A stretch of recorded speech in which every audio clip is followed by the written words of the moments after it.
My name is Jim Barnes, and my subject is aviation history. For 20 years I was in the Royal Air Force. I flew in the Vulcan bomber, the Handley Page Victor.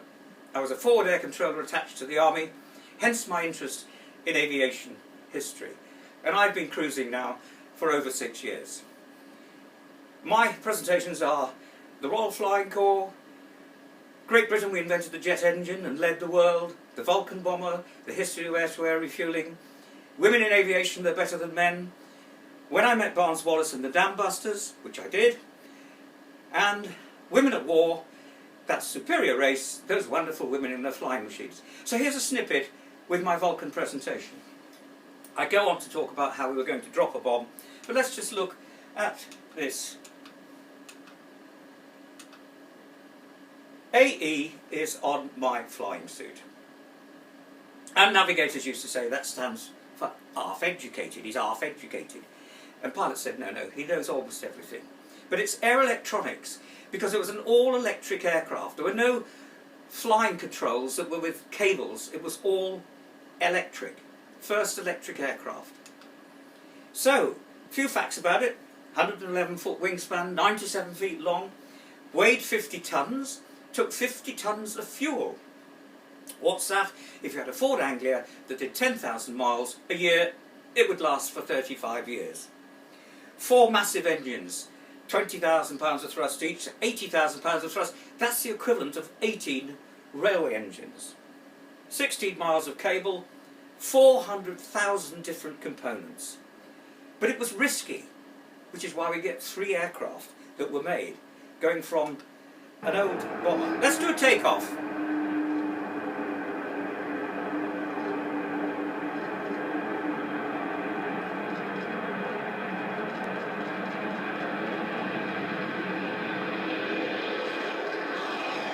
So there we are on our way to 50,000 feet.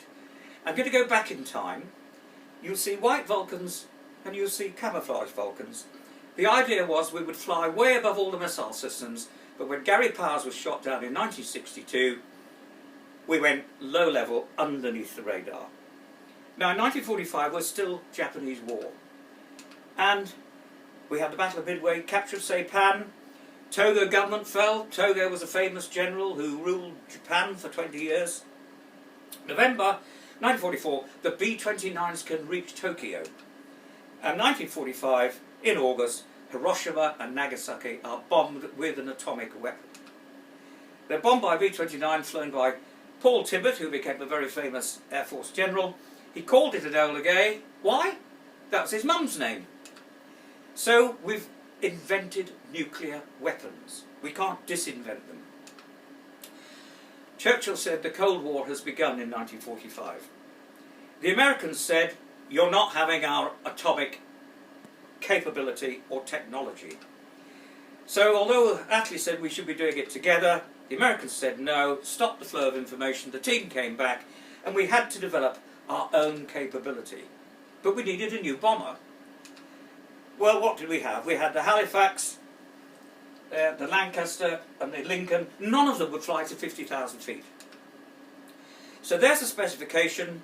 It had to be nearly supersonic, 0.85 Mach. Mach is the speed of sound after Ernst Mach, the Austrian physicist who discovered it. And we had to fly at 0.85. In fact, we could fly at 0.97, but not supersonic. And it was issued to those companies, and 3 companies were given the possibility of producing a production line of aircraft. Down on the bottom is the Vulcan, in the middle is the Valiant, and at the top is the Victor. Now Short's brother said, Vickers said, the Valiant doesn't meet your specification, but we can get it in service sooner. At Avro's, Roy Chadwick was the designer of the Vulcan. Here's his sketch, 1946, 1 year after the war. He decided on a Delta technology. But he died in 1947 in this Tudor aircraft where the controls were crossed. But his number 2, Stuart Davis, survived to continue with the team to design the Vulcan bomber. So what do you do if you don't know much about Deltas, and only the Germans knew about Deltas? You build a small model, the Avro 707. But Red Edler was killed in 1949 coming back from Farnborough with an air brake problem. So the angle of attack. This aircraft, which is very small, of course, about the size of a Hunter, didn't have a problem with angle of attack. Remember, we'd lost 2 comets with pilots over-rotating, wrong angle of attack. Not so with the Delta. You could stand it on its tail, and we often did. So, here are the 2 prototype Avros, with the Avro 707s flying over Farnborough. The prototype flew in 1952, which was pretty important, because in September, along came Farnborough. The pilot was Rowley Falk, who flew in a pinstripe suit.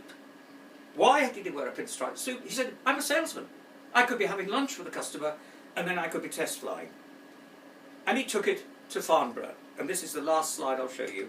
White airplane flown by Wing Commander Rowley Falk at Farnborough show actually do a barrel roll in front of the crowd. It's extraordinary.